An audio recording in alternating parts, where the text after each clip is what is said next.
Maker, Andrew Calvano. It's Tournament Talk on the Tournament Edge for Friday, September 2nd.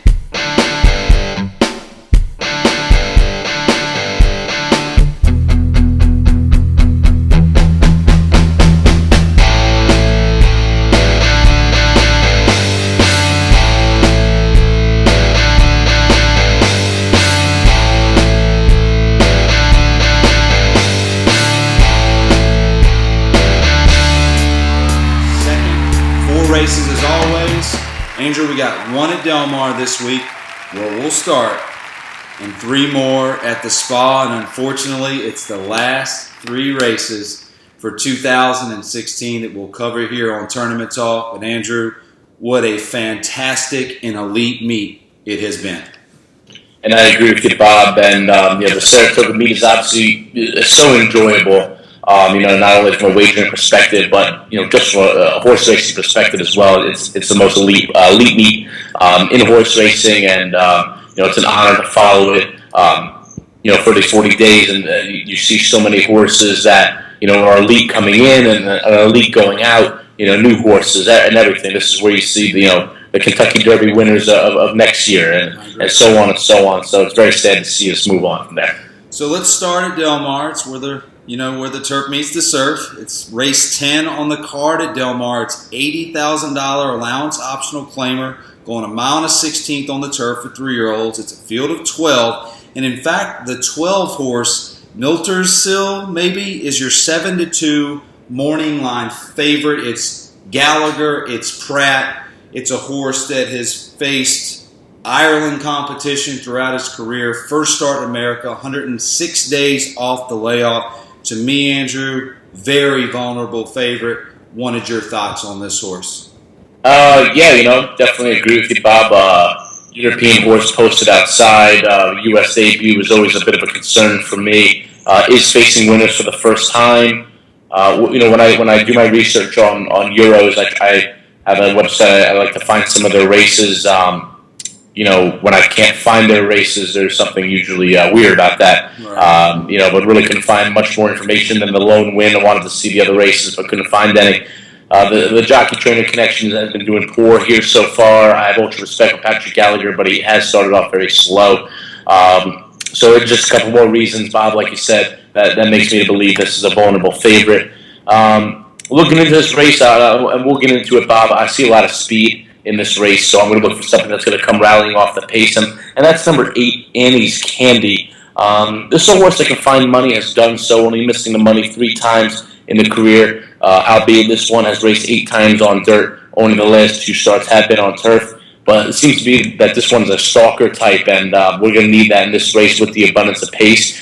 Focusing in on the sprint race back on July 30th, Eric Petrosian, set runner-up finisher, came back to win next out. That was a very salty allowance group, but I like the ride this one got. And going long the next time out, just a little bit wide into the stretch, had to weave in and out of traffic. But if there's one guy I can trust for value on the circuit, it's Amanda Barter-Arroyo and Peter Miller. These guys team up, often 27% this year with a 5.39 ROI. Those are the numbers I love to see. So I'll take Annie's Candy rallying off the pace. I think Annie's Candy is the horse to beat in this race. I just don't think you're going to see the 6-1 morning line. Wanted to get your thoughts on the 9 horse. Not going to try to say the name, but Richard Baltus and James Thuriot, second off the layoff. This horse was in a $100,000 stakes race off of a 97-day layoff on July 15th. Only beat 5 lengths. My numbers say he was caught up in a pretty hot pace in the middle of the race, ends up losing to a decent horse in Monster B out west.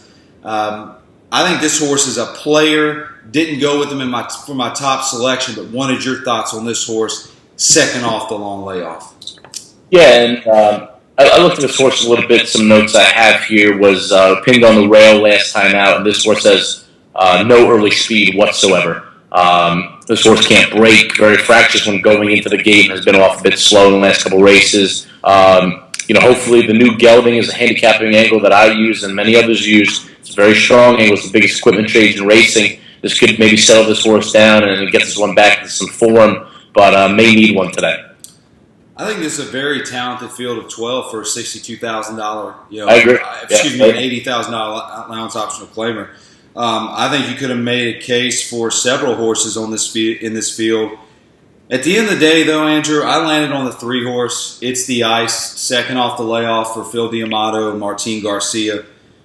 Obviously, the knock on this horse is that he's winless in America. He's 0 for 4. But I think you can make a case that the effort on March 13th, where he did everything but win the race and lost to a pretty popular horse out in California and dressed in Hermes, if he faces just about any other turf horse in a non-graded stakes that day other than the horse in which he lost to, I think he's 1 for 3 with other races in his group since he's been in America that I think could be very competitive in this field as well. Love the connections. I actually like the effort on July 16th where he's beat 3.5 lengths. Caught up in a very hot pace going a mile on the 16th. Off that layoff, gets a 49-day freshening. I get the second best trainer on the grounds, in my opinion, at Del Mar. I think this horse is ready for its best effort yet. I look for this horse to set just off of a hot pace that you mentioned, but Phil can get him ready, Andrew, and he is hot right now. I'll go with the 3 horse at 8 to 1. Not sure what I'll get at the end of the day. I'll give It's the Ice one more chance to stop hanging. I think this horse has a big chance to win the race.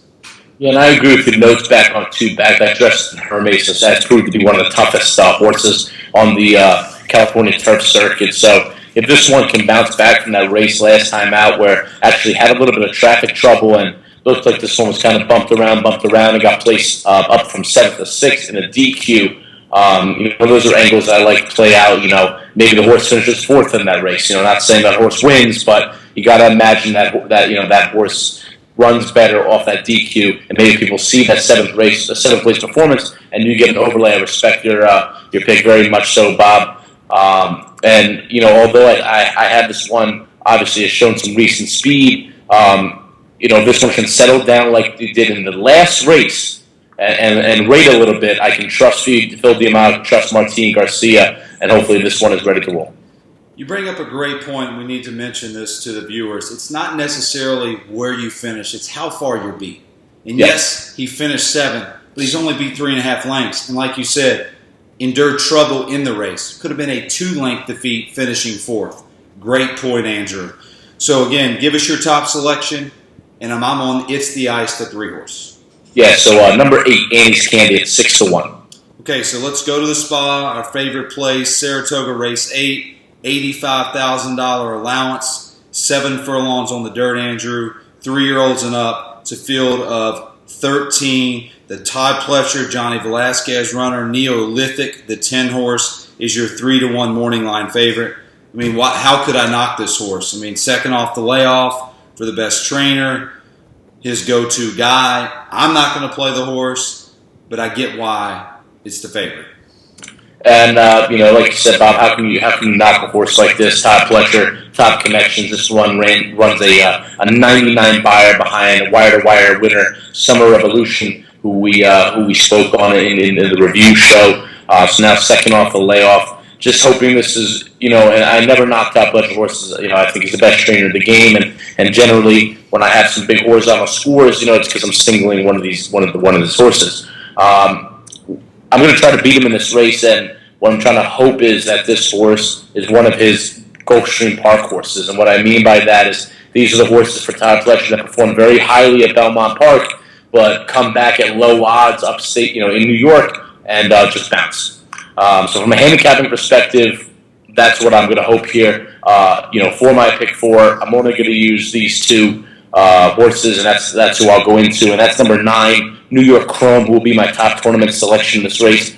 There's no better horse in form cycle right now. Has answered each challenge. Has been crushed at the distance 2 back and drove away from Celtic Chaos last time out. A horse I'm very high on who would run behind, hit it once more in the Grade 2 Albany Stakes last week. I rather tease Jason Service. Very powerful connection here. They hit on a 30% win click. Second off the layoff as well, Bobby. I think this one not only has the ability to wire the field in a race that may not have too much pace, but has also the ability to stalk it too, and won't be that far back. So I'm going to roll number 9, New York Chrome. I'm on the 9 New York Chrome as well, Andrew, and I was deciding between two horses, the 9 and the 13 Eklas, I believe you pronounce it. The deciding factor for me was two things. First of all, the post draw. If you're going to beat me from out there, you're going to have to earn it, and you're going to do it at Saratoga with the tight turns from the 13 hole. Then by all means, go ahead. But I do think that this horse has a lot of talent. You could argue that this horse back on July 9th, despite the fact lost the race, ran as good of a race as any horse in this field. The other deciding factor was not only the 13. Irad had been riding the 13 as well. Gets off the 13 or decides to stay on the 9 New York Chrome. Everything you mentioned is going to be forwardly placed in a race that may play to his factor from a pace standpoint. And obviously drawn further inside than the horse that I think is the biggest player. The 4 horse, from a pace standpoint, could be a thorn in our side to a certain degree, but this horse is in great form right now, whether it's a good surface, whether it's a fast surface, whether it's a sloppy surface, whether it's going 7 furlongs in which he crushes by 12. This horse has won his last 3 races by a combined 24 lengths. Jason Service having a solid Saratoga meet. He gets one of his top guys in Irad. Again, concerned about the 13, but like the 9 the most. The point is, and the problem doing this from a tournament show standpoint on a Thursday night, what will the 9's odds be? And I think you have to have a cutoff from that perspective. I can't take less than 4-1 on this horse. If the 13 drifts up, I'm probably going to go there. Obviously, I'll make my final decision on Saturday. But as far as who I think is most likely to win the race, I think it's the 9 horse New York Chrome. Yeah, and I agree with you, Bob. But I just want to make a couple more points looking back. His first 2 races in 2016 at Aqueduct, those were both over speed bias tracks, and though this one does have some speed, he was just not ridden so. And those are very awful rides if you watch the replays there. So ever since getting out of the Aqueduct trap, as I like to call this one, has moved forward. And like you said, Irad Ortiz rather ride for Jason Service and Robert Quigley than he would Kieran McLaughlin, Shadwell Stables. I think that says a lot. Okay, so let's move on to race 9. Let's move on. What race are we going to? Race 11. Race 11 on the card. My apologies, Andrews. We are both on the 9 horse in race 8. So race 11 is the Grade 3 Glen Falls Stakes, the mile 3/8 on the turf, Andrew, for fillies and mares, 3-year-olds and up. It's a field of 10. The 3 horse Guapaza is your 3-1 morning line favorite. Again, it's the same kind of situation in the prior race, just different connections. How can you knock Chad Brown and Javier Castellano? And this horse has been ultra competitive going longer. Now he cuts back in distance. Some believe he's going to get the pace set up that he needs to get the race done. I don't think you take a horse coming from that far back at this low of a price, despite the fact I trust Chad Brown in almost every situation. Yeah, and actually, Bob, I'm not going to try to get too cute in this race. I'm actually going to land on the 3 Guapaza. Just didn't see too much else in this race. Albeit that there's some good other horses, but I think they've had their chances. I think this is obviously Chad Brown enters a few here, but I think obviously this is his best horse, and this horse is in top form right now. I agree with you, Bob. I think this one may be a little far back in what may be seen to be a paceless race. I thought that was the same on that Wyeth Stakes last out as well, because I was on photo call that day to wire the group. I'm not saying this one has to. This one's going to walk over the field. This one's definitely going to earn it. But what I've seen this last 4 starts, to be honest, just make me feel like this is the one, and that nobody can really touch this horse. From a tournament perspective, I don't imagine this one going off 3-1. I see this one going off 8-5. If I'm in a position where I need to catch up, I will rely on number 2 photo call to wire the group. I really have a strong play in this race, Andrew, and it's not the 2 photo call, and it's certainly not the 3 Guapaza. I landed on another Chad Brown horse, and that's the 4 horse Ball Dancing. I respect the races she ran last time out, 1.5 miles, losing to Guapaza by 3 1/4 lengths. July 3rd, this horse lost to Lexi Lou by a length of 3/4. Before that, this horse loses to a horse by the name of Strike Charmer, who we just mentioned on our review show. and she started her 2016 campaign on March 12th in a race against Tepin and Isabella Sings. This horse has a class. I think this horse has a pace edge on the 3-horse Guapaza. Junior Alvarado's strength is the turf. I like the August 6th effort, as I mentioned, going a mile and a half. I like the cutback. If the 3 beats me, the 3 is going to have to pass me and come from probably 3, 4, 5 lengths behind the 4. I get Chad Brown at a price with a horse that's going to be closer to the lead than his other short-priced horse. I'll roll the dice in the tournament. Ball Dancing, the 4-horse, 8-1. Might be around that price depending on how much money the 3 takes. Yeah, and I agree with you, Bob. Definitely afraid of this horse third off the layoff for Chad Brown. And it just seemed like this one weakened a little bit late last time out, so I think the cutback will do this one well. Obviously, in these types of stake races, Chad Brown's horses are all very strong. There rarely is there a race where, you look at one Chad Brown horse and, you just discount the other one. Except when those horses are named Flintshire. But Ball Dancing I have a lot of respect for. I believe that I think you and I were both on this horse, if I'm not mistaken, for that Waya, that one last out. So this is a horse, obviously, that I've tried to play before, and I always like to give horses second chances. So I'll be definitely including Ball Dancing as well. And should Photo Call go down because a lot of people think he's going to wire, I can see myself going to a horse like Ball Dancing. So I think at the end, Bob, we landed on some solid horses here. Another horse at a short price, Andrew, that I wanted to get your thoughts about, and you can't go through tournament talk without talking about Jose Ortiz, who's on the 6-horse Suffused for Bill Mott. Jose Ortiz started this meet off extremely slow for his standards, and not only is he now winning the jockey title at Saratoga, he's winning it by 5 after winning 4 races on Thursday. Again, horse is a short price from a morning line standpoint, Andrew. You get statistically the best jockey on the grounds on him. I just didn't like this horse. He did lose by a head last time out. I just think he's going to have a lot of work to do at a short price, and I wanted your thoughts on the 6-horse Suffused. Yeah, and I'll give a little bit of a shout out to my buddy Mark DiLorenzo. We looked at a couple of those races because we were up there together at Saratoga on August 6th. So we looked at some replays, and a lot of those winners from that day on the turf came by making that big 5-wide swing. That's where a lot of those runners came from, and especially in a race like this, and that's where Suffused came from. Now, I'm not saying that horse won the race, obviously lost by a head, but that seemed to be the place to be. On the turf, and now it's kind of been shifting more toward the inside. So, I don't know if this horse is going to be, making that wide swing late, or if the grounds will necessarily let him do so. Let her do so. I'm sorry. I respect the race that she's come out of, but I just think that she got the best of trips, on a bias day. You talked about what could be a paceless race. Correct me if I'm wrong here. Gap Year, the 7. Second off the layoff for Kieran McLaughlin. This horse is going to be on the lead and by herself for at least a little while, correct?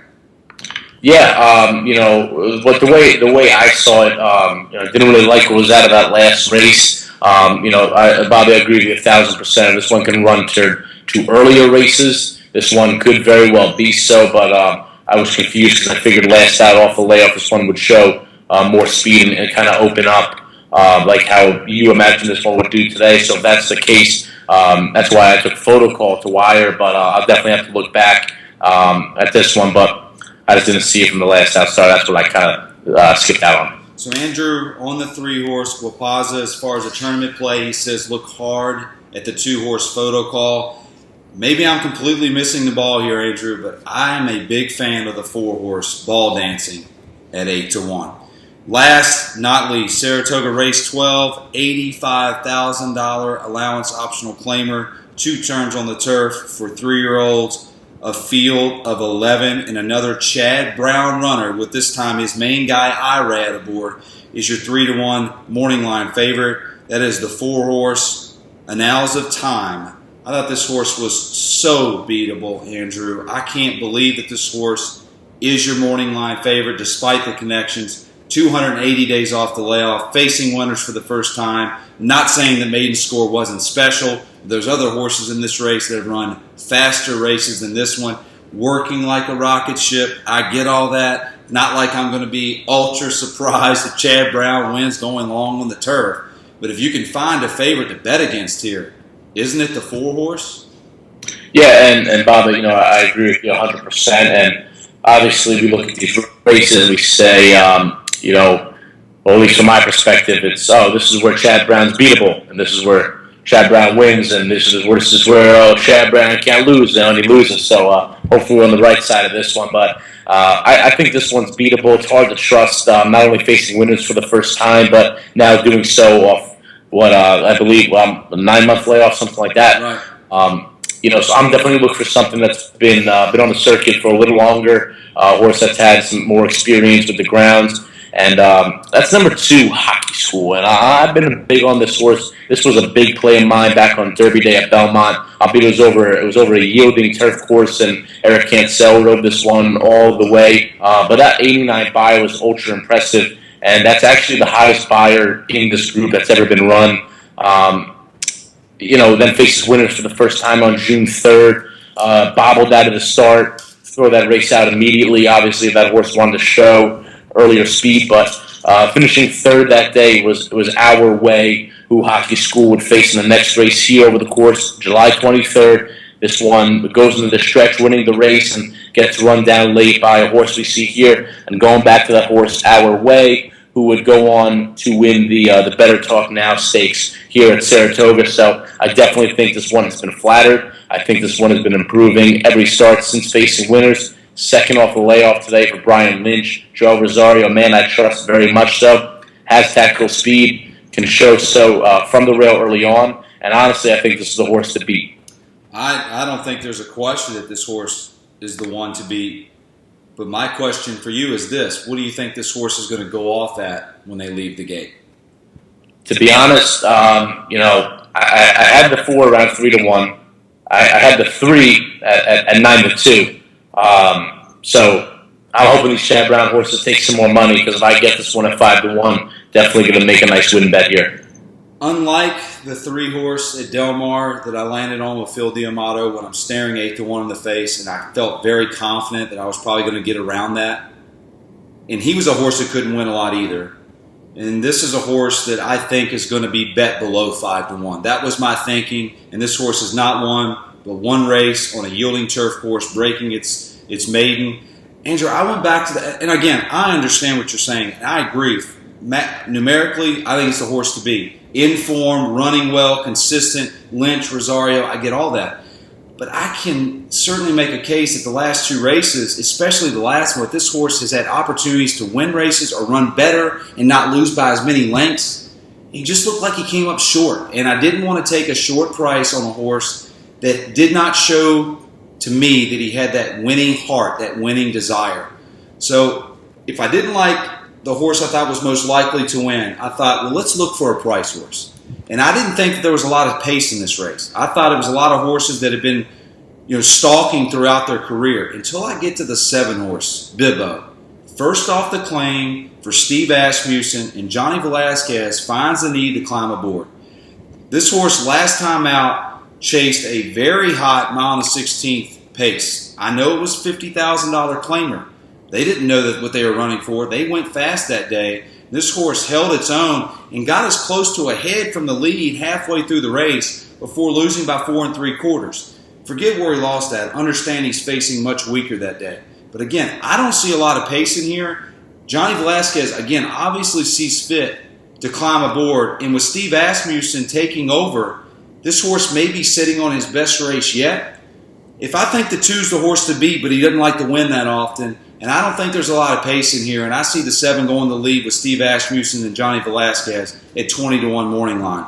I thought, why not? Come catch me if you do. I'm just hoping it's one of those short prices. Yeah, without a doubt. And this horse, Bebo, is actually very intricate to a big pick 4 ticket I played and hit back on May 26th. Was my single that day in that 4,000 claimer. And this one goes first off the claim for Steve Asmussen, like you said, just a few days short of a jail move. So it's always a good sign of confidence to see trainers moving up into spots like this. I had this one at 10-1 morning line.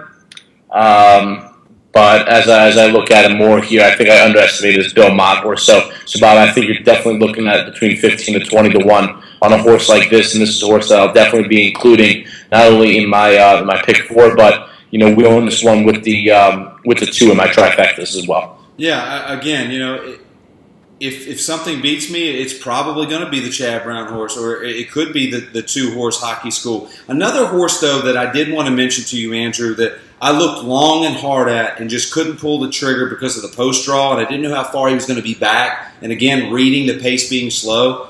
Your thoughts on the 10 Gio's Calling? I mean, this horse, second off the claim for Lynch, had been with Lynch prior, had run decently prior, broke its maiden prior.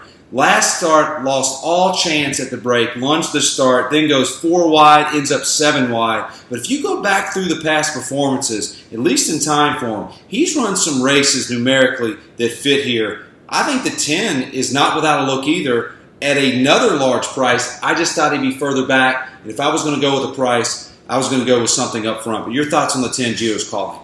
Yeah, I like this one a lot. This is another horse I'll definitely be including. Thought that being special off the layoff Keeneland was ultra impressive. The race 2 back at Belmont Park. This was during Brian Lynch's suspension time. I don't know if that makes a difference for you, Bob, but I don't know what the training regimen is or if it changes in the barn while he's away. I'm not sure, whatever, but I take that into account. This horse loses to American Patriot, a very, very strong horse in the Todd Fletcher barn. Raised the bar, another strong horse in the Chad Brown barn, finishes 4th that day. Goes on to finish 7th, like you said, lunges at the start. All chances are thrown out right the door, and loses to that horse Our Way. Like I said, won the Better Talk Now Stakes, and that horse Hockey School, who obviously I have a lot of respect for. So at 15 to 1, this is a big price that should be included, will be included on my tickets. And this one, can definitely sit a nice stalking trip, maybe sit in that second shelf. So, Andrew, give us your top selection one more time. That's number 2, Hockey School. And I am on the 7-horse at 20 to 1, Bebo.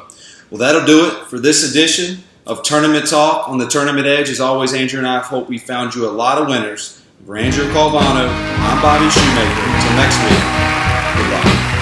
Good luck, guys.